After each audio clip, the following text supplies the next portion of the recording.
Assalamualaikum warahmatullahi wabarakatuh. Kaum muslimin dan muslimat, kali ini kita akan bersama-sama mengaji tentang ibadah korban.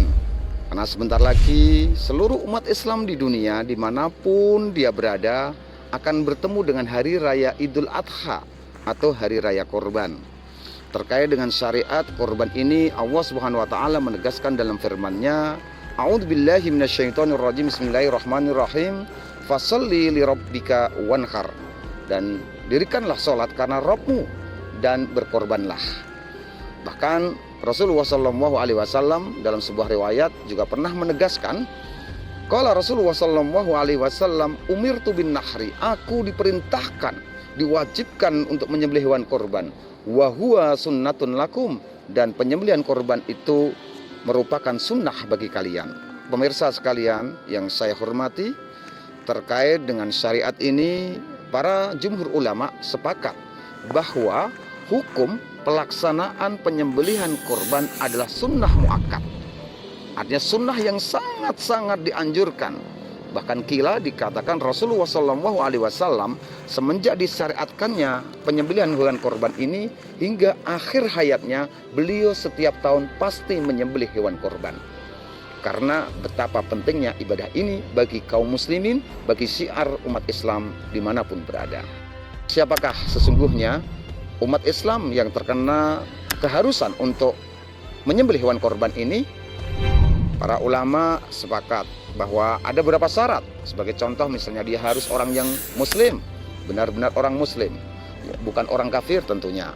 Kemudian yang berakal, baligh, dan mampu. Nah, persoalan mampu inilah kemudian para ulama berbeda pendapat tentang kriteria-kriteria yang mampu. Namun semuanya berangkat dari hadis Rasulullah SAW yang menegaskan, mangkana lahu sa'atun atau mangkana indahu sa'atun, barang siapa memiliki keleluasaan rezeki, falam yudhahi, kemudian dia enggan menyembelih hewan korban, kata Rasulullah SAW, fala yaqrabanna musallana, janganlah dia sekali-kali mendekati tempat-tempat sholat kami. Kemudian dari hadis ini para ulama berbeda pendapat mendefinisikan tentang kriteria-kriteria. Siapakah orang yang mampu tersebut? Jangan-jangan Anda adalah termasuk orang yang mampu tersebut, dan selama ini kita lupa, alpa, dan tidak tahu bahwa sesungguhnya kita terkena keharusan untuk menyembelih hewan korban. Baik, mari kita ulas. Siapakah orang yang mampu tersebut? Imam Syafi'i mengatakan, orang yang akan berkorban adalah orang yang memiliki harta lebih yang cukup untuk membeli hewan korban pada saat hari raya Idul Adha.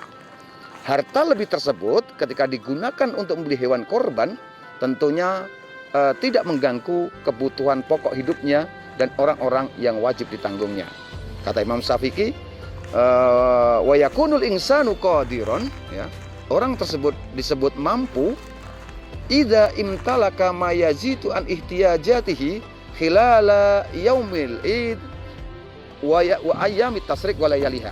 Artinya apabila Anda pada saat Idul Adha nanti memiliki harta lebih dan harta tersebut cukup untuk memenuhi kebutuhan diri Anda dan keluarga Anda selama hari raya Idul Adha sampai hari-hari tasrek, maka Anda harus menyisihkan harta Anda tersebut untuk membeli hewan korban.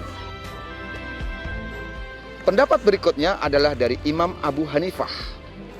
Beliau menyatakan bahwa tahakkukul ghina atau orang yang mampu dalam konteks ibadah korban ini adalah bi ayyam lika al mudhahi isrina dinaron.